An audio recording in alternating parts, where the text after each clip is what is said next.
ओम नमः सिद्धेभ्यः। तीन भुवन में सार, वीतराग विज्ञानता, शिव स्वरूप शिवकार, नमः त्रियोग संहारिके।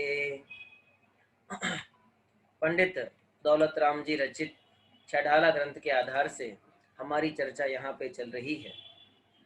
श्रावक दशा से आगे बढ़ने पर जब मुनि अवस्था प्राप्त होने का प्रसंग आता है तो उन दोनों के बीच में यानी श्रावक आचार और श्रमण आचार के बीच में जिसके वैराग्य की वृद्धि होती है और उस वैराग्य की वृद्धि में जो निमित्त बनती है, कारण बनती है, वो होती हैं 12 भावनाएं। यह जीव संसार का, शरीर का और भोगों का चिंतन करता है, उनकी अनित्यता, अशरणता, संसार के दुख, इनका चिंतन करते हुए वह तत्व परक भावनाओं की ओर विचार करने लगता है और उसका वैराग्य बढ़ता जाता है और मुनि दीक्षा अंगीकार करता है। उसी क्रम में यहाँ छेड़ाला की 5वीं ढाल में दौलत राम जी ने 12 भावनाओं का वर्णन लिखा, जिसके अंतर्गत हमने कल तक 9 भावनाओं की चर्चा हमने पूर्ण की। 6 तो वैराग्य परक भावनाएं हैं और बाद में तत्व परक भावनाओं के अंतर्गत संवर भावना और उसके पश्चात पहले आश्रव भावना, फिर संवर भावना और फिर निर्जरा भावना। कल हमने संवर और निर्जरा की चर्चा की थी। 7 तत्वों में से जब हम हेय और उपादेय तत्वों का भेद करते हैं, हम ये जानने का प्रयास करते हैं कि कौन सा तत्व रखने लायक है और कौन सा तत्व छोड़ने लायक है। तो हर जगह जिनागम कहता है कि 7 तत्वों में से आश्रव और बंध तत्व तो हेय है, संवर निर्जरा मोक्ष ये उपादेय तत्व हैं। तो क्या संवर निर्जरा और मोक्ष एक समान उपादेय हैं? बोले नहीं। मोक्ष तो पूर्ण सुखमय होने से, सकल कर्म से रहित होने से पूर्ण उपादेय है, सर्व अवस्था में उपादेय है। लेकिन संवर और निर्जरा एक देश उपादेय हैं। क्यों? क्योंकि ये अवस्था सदा काल रहने वाली नहीं है। मोक्ष की पर्याय तो एक बार प्रकट होने के बाद पुनः पुनः नष्ट नहीं होती, लेकिन संवर निर्जरा तो सम्यक दृष्टि जीव को प्रकट होते हैं और जैसे जैसे वह मुक्ति की ओर जाता है वैसे वैसे निर्जरा बढ़ती जाती है और अंतिम समय में जब सकल कर्मों का अभाव हो जाता है, तो जब सत्ता में कुछ कर्म बचा ही नहीं तो निर्जरा किसकी होगी। इसलिए सम्यक सिद्ध भगवान के निर्जरा नहीं होती, सिद्ध भगवान के संवर भी नहीं है, आश्रव बंध नहीं है, ये बात तो ठीक है, परंतु संवर और निर्जरा भी नहीं है, क्योंकि संवर और निर्जरा अपूर्ण दशा तक होती है, पूर्ण दशा होने के बाद नहीं होती। सिद्ध दशा होने तक होती है, सिद्ध दशा के बाद नहीं, सिद्ध प्राप्त होने पर नहीं होती। कल हमने एक बहुत महत्वपूर्ण विषय समझा था, निर्जरा के 2 भेदों का, सकाम निर्जरा और अकाम निर्जरा, जिसे अविपाक निर्जरा और सविपाक निर्जरा भी कहा जाता है।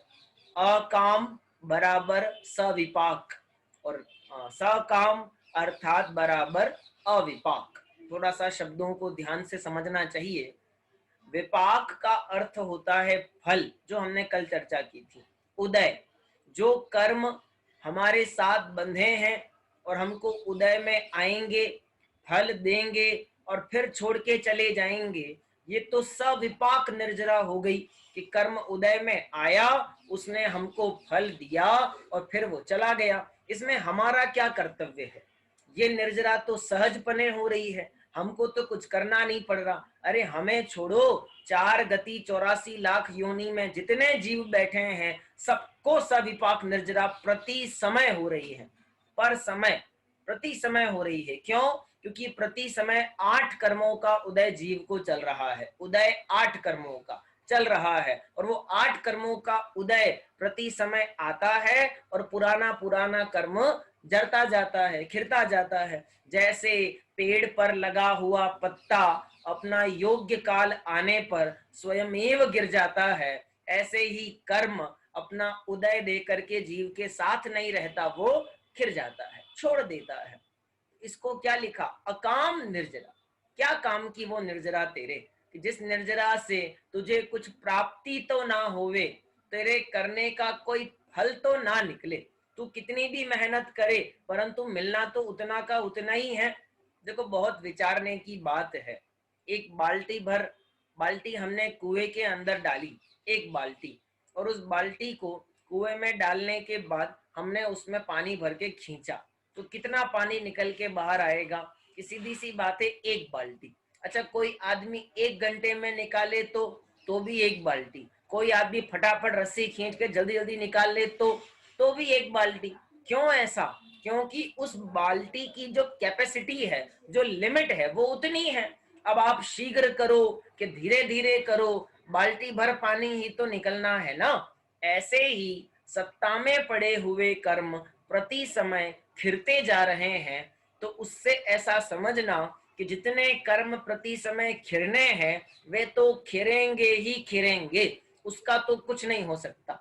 तो फिर हमको तो फायदा ही है ना, कि सत्ता में पड़ा हुआ कर्म खिरता जा रहा है, हमको क्या नुकसान है। तो फिर अकाम निर्जरा को दुखदाई क्यों बताया था पहली ढाल में। सुनो, अकाम निर्जरा को दुखदाई इसलिए बता रहे हैं क्योंकि हमें ऐसा लगता है कर्म खिर रहे हैं तो हमको फायदा। अरे अकाम निर्जरा अर्थात कर्म जब उदय में आके फल दे के खिरता है, तो वो 8 कर्मों का उदय प्रति समय 7 कर्मों का बंधन करवा के जाता है, और योग्य काल आने पर 8वें आयु कर्म का बंधन भी होगा। यानी कि कर्म जब उदय में आके खिरे तो नए कर्म का बंध करवा के जाता है, लेकिन कर्म को उदय में आने के पहले ही खिरा दिया जाए तो वो उदय में आएगा नहीं और नए कर्म का बंधन होगा नहीं। बहुत विचारने की बात है। एक आदरणीय डॉक्टर साहब हुकुमचंद जी भारिल साहब का व्याख्यान है अहिंसा के ऊपर, शायद आप लोगों ने कभी सुना हो, और कभी उनकी एक पुस्तक भी प्रकाशित हुई, बहुत छोटी सी है, अहिंसा भगवान महावीर की दृष्टि में। ये भगवान महावीर जयंती पर वे अधिकतर ये प्रवचन किया करते हैं। उसमें एक दृष्टांत है बहुत बढ़िया। ऐसा है कि भारत में कुछ राज्य हैं जहां शराब बंदी लागू है, जैसे गुजरात, जैसे बिहार, ऐसे राज्यों में शराब बेचना अलाउड नहीं है, शराब नहीं बिकेगी यहाँ पर। तो प्रश्न ये है, आप सब लोग भी समझदार हैं, जानते हैं शराब बिकती है कि नहीं बिकती है। सरकार का नियम है राजस्थान में कि 8 बजे शराब की दुकानें बंद हो जानी चाहिए। तो क्या 8 बजे तक ही शराब बिकती है? 8 बजे के बाद बाजार में शराब नहीं मिलेगी? मिलती है। क्यों मिलती है? क्योंकि वो दुकान में है। अगर दुकान में है तो बाजार में बिकेगी, बिकेगी और बिकेगी। तो हम क्या प्रयास करते हैं, सरकार क्या कोशिश करती है, दुकानें बंद करवा दो 8 बजे। दुकानें बंद करने से क्या हो जाएगा, आप दुकानों में शराब आना बंद करवा दीजिए ना। तो शराब कहां से आती है, कि वो गोदाउन से आती है। चलो हमने गोदाम बंद करवा दिए, अब तो शराब बाजार में आके नहीं बिकेगी ना, है ना, नहीं बिकेगी।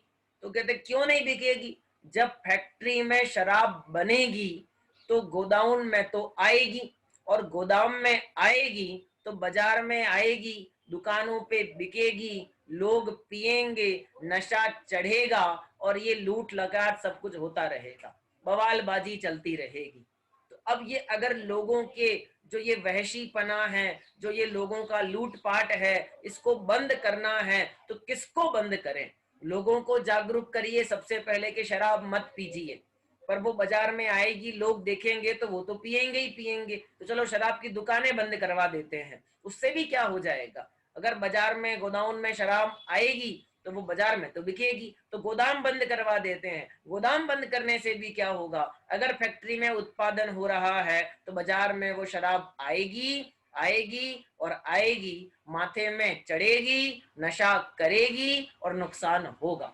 कहां से रोकना पड़ेगा उसको? उसको रोकना पड़ेगा उसकी उत्पादन जगह से, जहां से वो पैदा हो रही है। वो फैक्ट्री बंद करनी पड़ेगी। लेकिन सरकारें बड़ी चतुर हैं, वे दुकानें बंद करती हैं, फैक्ट्री बंद नहीं करती, क्योंकि फैक्ट्री से तो उनको इनकम होती है।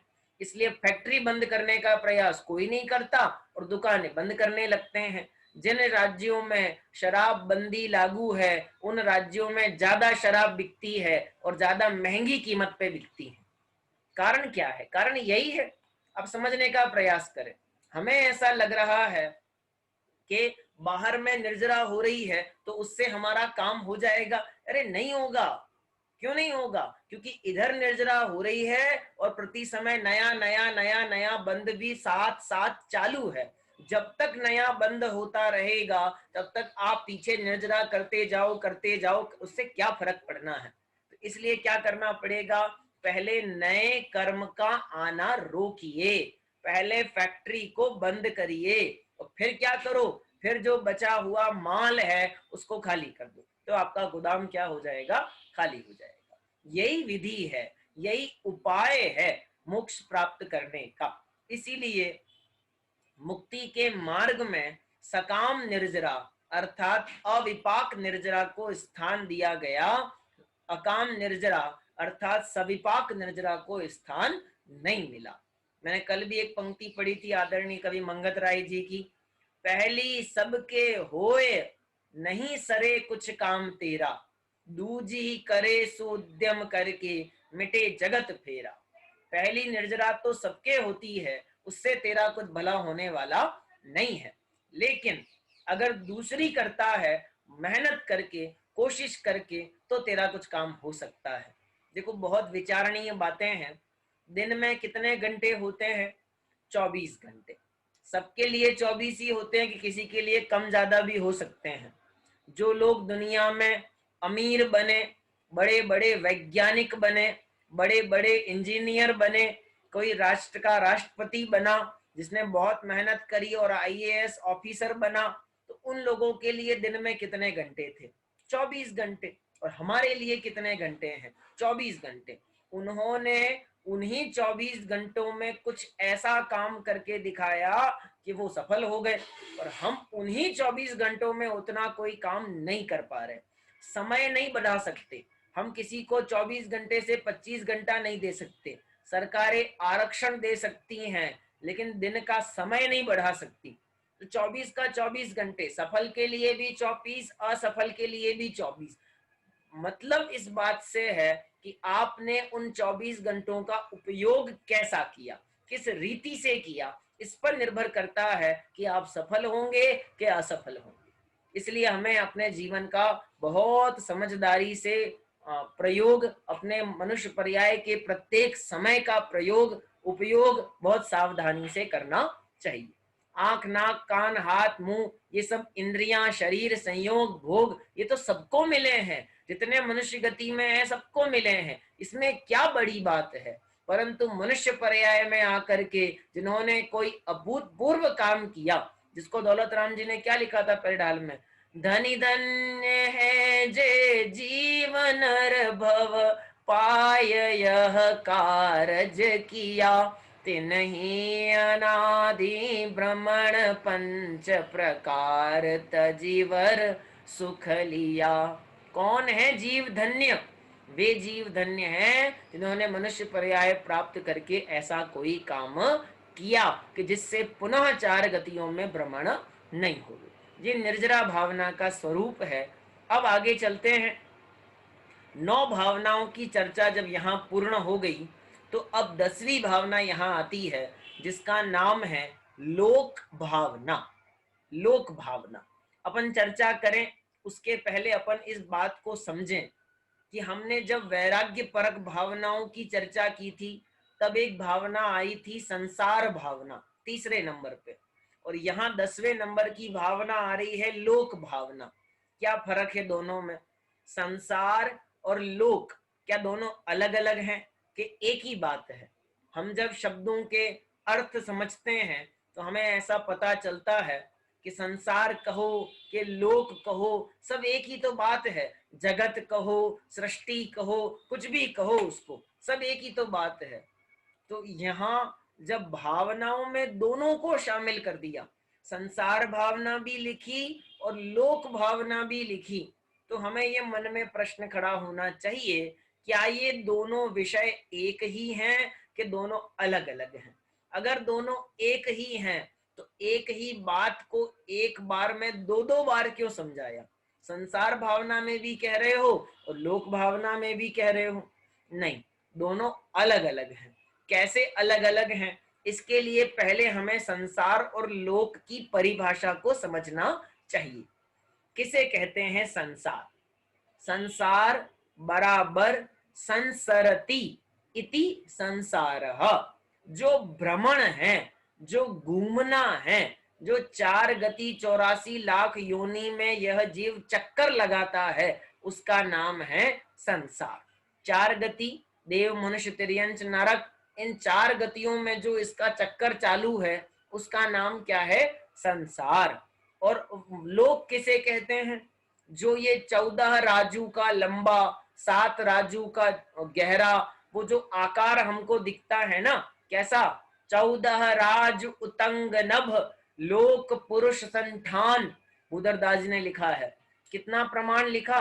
14 राज उतंग, 14 राजू ऊंचा है, नभ आकाश के बीचों बीच में है। फिर आगे लिखा लोक पुरुष संठान, पुरुष के आकार जैसा, किसी पुरुष के आकार जैसा। पुरुष के आकार जैसा का मतलब ऐसा दृष्टांत दिया कि अपने दोनों हाथ को अपनी दोनों कमर के बीच में रख ले, बिल्कुल कमर के बीचों बीच में, और अपने दोनों पांव को फैला देवे। दोनों पांव को ऐसे फैला के अपने दोनों हाथ कमर के बीच में रखे, तब जो आकार पुरुष का दिखता है वो आकार लोक का है। बस ये गर्दन तक देखना, गर्दन के ऊपर नहीं देखना। आप लोक का आकार देखेंगे ना तो आपको ऐसा दिखाई देगा। हमारे यहाँ सृष्टि गोल वाली नहीं है, गोल नहीं है हमारे यहाँ। हमारे यहाँ सृष्टि का आकार जो बताया गया है वो ऐसा वाला, जो आप देखते हैं हमेशा अपने जैन चिन्हों के अंदर अहिंसा धर्म परमो धर्म का चिन्ह बना होता है, ऐसे चिन्हों के अंदर जो हमको लोक का आकार दिखता है वो लोक है। और जो हम 4 गति वाला कहते हैं ना, वो संसार है। तो दोनों में अंतर क्या है? अंतर ये है, 4 गतियां उस लोक के अंदर है। लोक माने क्षेत्र, और 4 गतियां वो क्षेत्र नहीं है। 4 गतियां तो पूरे लोक में फैली हैं। देव गति के स्थान पे, नरक गति के स्थान पे, मनुष्य गति मध्य लोक में, और जो तिर्यंच गति है वो पूरे लोक में फैली हुई है, पूरे लोक में फैली हुई है, स्थावर जीव की अपेक्षा, निगोदिया जीव की अपेक्षा। तो इस अपेक्षा से 4 गतियां जो पूरे लोक के आकार प्रकार में फैली हैं वो अलग है। आप कई बार ऐसा बोलते हैं ना कि मेरा घर और मेरा मकान दोनों अलग अलग हैं कि एक ही है। जब आप कहीं शादी में जाते हैं तो आप सब परिवार सहित वहां पहुंचे तो आप ये कहते हैं ना, हम तो पूरा घर उठा के ले आए। तो पूरा घर पहुंच गया कि नहीं पहुंचा? घर तो वहीं छोड़ के आ गए आप वहां पे। तो कहेंगे नहीं, वो तो मकान है। जो बिल्डिंग आपने बनाई है ईंटों की, सीमेंट की, उसको मकान कहते हैं। और उसमें जो लोग रहते हैं, उसका लोगों का जो आपस में व्यवहार है वो कहलाता है घर। दोनों में फर्क है। इंग्लिश में भी 2 शब्द हैं, हाउस और होम। दोनों में यही अंतर है। हाउस वो जो दूसरे का होता है और होम वो होता है जो अपना होता है। मैं अपना पराये की बात नहीं कर रहा, मुझे सिर्फ ये कहना है कि संसार और लोक, इन दोनों में क्या अंतर है। जब जब संसार भावना का स्वरूप समझाया जाएगा तब हमें कहा जाएगा 4 गतियों का बारे में। 4 गतियां दुखदाई हैं। लेकिन जब लोक भावना का स्वरूप समझाया जाएगा तब 4 गति में से एक भी गति की बात नहीं करेंगे। तब वो क्या बातें करेंगे कि ऊर्ध्व लोक में चले जाओ, कि अधोलोक में चले जाओ, कि मध्य लोक में चले जाओ। 343 343 गण राजू, ये इस लोक का क्या है? एरिया, क्षेत्रफल है। 343 गण राजू प्रमाण इस लोक के अंदर किसी भी कोने में चले जाओ, कहीं भी सुख नहीं मिलेगा। और कहेंगे हम ये सोचते हैं कि ये दुनिया किसने बनाई है, ये पहाड़, नदी, नाले, नगरियां, ये सब किसने बनाए हैं, तो हमें ये कहा जाता है कि सुनो, कोई भगवान है, कोई सृष्टि का कर्ता ईश्वर है, नाम लेके भी कह सकते हैं हम, ब्रह्मा है, कोई है जिसने बनाया होगा, कोई तो होना चाहिए ना, कोई तो ऐसा कलाकार होना चाहिए जिसने ये सब बढ़िया चित्रकारी करी है। तो यहाँ लोक भावना कहती है सुनो, ये दिमाग से ये विषय निकालो, कोई ईश्वर सृष्टि का करता नहीं है, कोई जगत का नियामक नहीं है, हम अपने कर्तव्यों के, अपने पुण्य पाप के कर्ता और भोक्ता स्वयं है, कोई दूसरा उसमें करने धरने वाला नहीं है। तो ये लोक किसने बनाया, कब से बना हुआ है, ऐसे कुछ प्रश्नों का उत्तर यहाँ पर हमको मिलेगा। और अगर मैं आपको 5 परावर्तन की अपेक्षा से कहूं तो क्षेत्र परावर्तन ये लोक भावना के अंदर आता है, और भव परावर्तन वह संसार भावना के अंदर आता है। भव परावर्तन, भव परावर्तन का मतलब 4 गतियों में चक्कर लगाना, वो संसार भावना के स्वरूप में है। और लेकिन जो क्षेत्र परावर्तन है, यानी एक एक कोने कोने में जन्म लेना, पूरे लोक के हर एक प्रदेश प्रदेश में जीव को जन्म लेना, ये लोक भावना के अंदर आता है। अपन पढ़ते हैं छंद, देखते हैं दौलत राम जी यहाँ पर क्या समझा रहे हैं। देखिए छंद क्रमांक 10। किन्हू न कर्यो न धरे को, षट द्रव्यमयी न हरे को, सोलोक माहि बिन समता, दुख सहे जीवनित भ्रमता। कैसा है यह लोक, कहते किन्हू न करियो न धरे को, ना तो किसी ने किया है और ना इसको कोई धरता है। करना और धरना, करना का मतलब बनाने वाला और धरना का मतलब इसको धारण करने वाला। और तीसरा नंबर लिखा षट द्रव्यमयी न हरे को, यह लोक षट द्रव्यमयी है और कोई इसको हरने वाला नहीं है। 3 शब्द हो गए, करना, धरना और हरना।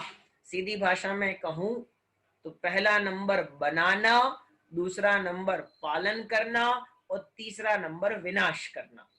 सो लोक माहि बिन समता, उस षट द्रव्यमयी 14 राजू के लोक में बिना समता के दुख सहे जीव नित भ्रमता, यह जीव भ्रमण करते हुए अनेक दुख उठाता है। देखिए फिर से, किन्हू, किन्हू का मतलब किसी के द्वारा, न करियो न धरे को न हरे को, ना तो कोई इसको करता है, न कोई इसको धरता है और न कोई इसको हरता है। कैसा है यह, षट द्रव्यमयी, 4 गति में नहीं कह रहे, षट द्रव्यमयी न हरे को, कोई इसका हरण करने वाला नहीं है। सो लोक माहि बिन समता, उस लोक में बिना समता के यह जीव दुख सहे नित भ्रमता, निरंतर दुख का वेदन करता हुआ भ्रमण करता रहता है। ठीक है, समझ में आया आपको अर्थ? अब थोड़ा समझने का और प्रयास करते हैं। देखिए दुनिया में ऐसा कहा जाता है, अपने जैन मत में तो ऐसा है नहीं, पर अन्य मतों में ऐसा कहा जाता है कि भाई 3 देवता हैं, 3 जो क्या काम करते हैं। पहला नंबर वो सृष्टि का निर्माण करते हैं, दूसरे नंबर के देवता वो सृष्टि का पालन करते हैं और तीसरे नंबर के देवता वो सृष्टि का विनाश करते हैं। 3 देवता कहे गए ब्रह्मा विष्णु महेश। यहाँ दौलत राम जी ने एक ही लाइन में तीनों का निषेध करते हुए कहा, न तो कोई सृष्टि को बनाने वाला है, ना कोई सृष्टि का विनाश करने वाला है और ना कोई उसका पालन करने वाला है। दुनिया में एक और मान्यता है जो कहती है सृष्टि कहाँ है, दुनिया कहाँ है, उस दुनिया शेष नाग के फन पे बैठी हुई है, या फिर ये दुनिया एक सुअर है, शूकर, उस सूकर के सींगों के बीच में अटकी हुई है, पानी के अंदर है। ऐसी अनेक प्रकार की कल्पनाएं, ऐसा अनेक प्रकार का विचार दुनिया के लोग करते हैं। यहाँ दौलत राम जी एक लाइन में सबका निषेध करते हुए कहते हैं कि नहीं, ना तो कोई बनाने वाला है, ना कोई मिटाने वाला है, और ना ही इसका कोई पालन करने वाला है। क्यों नहीं करने वाला? क्योंकि यह लोक स्वयं निर्मित है अपने आप, कब से? अनादि से। कब मिटेगा? कभी नहीं मिटेगा। तो इसको कोई पालन करता है कि नहीं करता? कि नहीं करता। यह लोक 6 द्रव्यों का समुदाय है। पढ़ा होगा आप लोगों ने यह परिभाषा। विश्व किसे कहते हैं?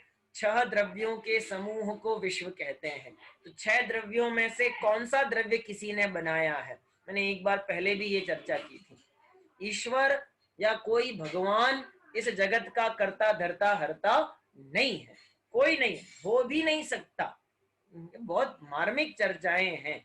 जैन दर्शन ईश्वर को तो मानता है, परंतु ईश्वर को जगत का कर्ता नहीं मानता।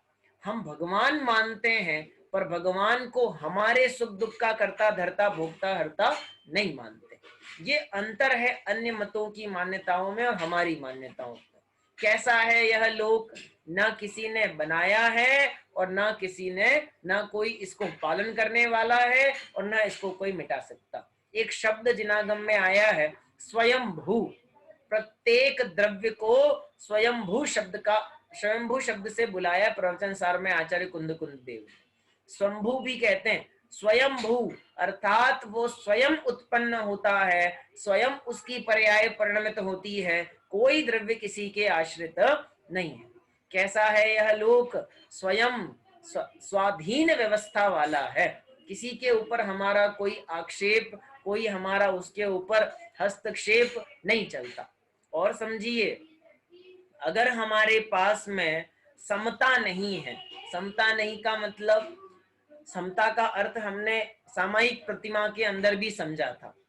जो अरि मित्र दोनों के प्रति एक जैसा भाव रखे, पुण्य और पाप के उदयों में समभाव रखे, इष्ट के वियोग और अनिष्ट के योग में समभाव रखे, और यदि ऐसा न रखे तो चाहे जिस गति में चला जावे, चाहे जगत के जिस कोने में चला जावे, यह जीव दुखी ही रहने वाला है। समता नहीं धरेगा तब तक सुख की प्राप्ति नहीं होगी। कहाँ? पूरे लोक में कहीं भी। तो जितना विशाल, बहुत बड़ा यह लोक है, यह लोक पूरा का पूरा, समस्त लोक, इस जगत का कोई ऐसा कोना नहीं बचा जहां मैंने जन्म नहीं लिया हो, जहां मेरा मरण नहीं हुआ हो, लेकिन वहां जाकर की भी मैंने किसका भोग किया? सदैव दुख का ही भोग किया। अनादि निधन स्वाधीन व्यवस्था में भी मैं अपने आप को स्वाधीन नहीं मान पाया, और मैंने अपने परिणामों का कर्ता हरता धरता किसी और को माना और उनके ऊपर आश्रित रहने लगा। इसलिए यहाँ जनागम कहता है कि लोक भावना हमारे मस्तिष्क से पर के कर्ता धरता हरता पने के अहंकार को, अहम को निराकरण करने का प्रयास करती है। इस तरह ये लोक भावना की चर्चा यहाँ पर होती है। ठीक है, इस तरह ये 10वीं भावना की चर्चा यहाँ पूर्ण हुई। अब इसके बाद में 11वीं भावना और आएगी, और फिर 12वीं भावना अंतिम। 3 छंदों की चर्चा और है जो अपन कल से प्रारंभ करेंगे। अभी एक प्रश्न कल का मुझे ध्यान है, उसका अपन समाधान करते हुए आगे चलते हैं। हाँ, अजीत जी कुछ पूछ रहे थे कल, तो पहले अजीत जी से बात कर